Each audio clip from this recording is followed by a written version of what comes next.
मध्य दुई मैच विशिष्ट test series September 19 रु आरंभ होउछे।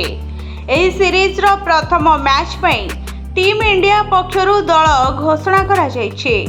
प्रथम टेस्ट मैच पई जसप्रीत बुमराह एवं ऋषभ पंत दल को फेरिछन्ते। एमानक व्यतीत दुलीप ट्रॉफी रे भल प्रदर्शन करथिबा यश दयाल एवं आकाशदीप को मध्य दल रे सुजोग मिलिछे। दुई मैच विशिष्ट रेड बॉल सीरीज रो प्रथम मैच चेन्नई रो एम चिदम्बरम स्टेडियम रे खेला जिवो। दलर नेतृत्व रोहित शर्मा हाथ में रही।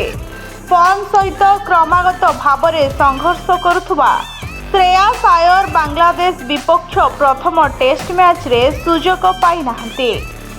श्रीलंका विपक्ष एक दिवसीय सीरीज रे तांकर प्रदर्शन नैराश्यजनक थिला।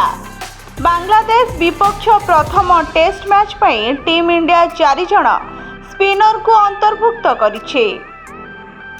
रविंद्र चंदन अश्विन, रविंद्र जाडेजा, अक्षर पटेल एवं कुलदीप यादव को दल रे शामिल कराइछे। चेन्नई भी स्पिनर को पाई सहायक बोली विवेचना करा जाउछे। एभली परिस्थिति रे जाडेजा एवं अश्विनी बांग्लादेश बैट्समैन को पाई समस्या सृष्टि करि पारंती।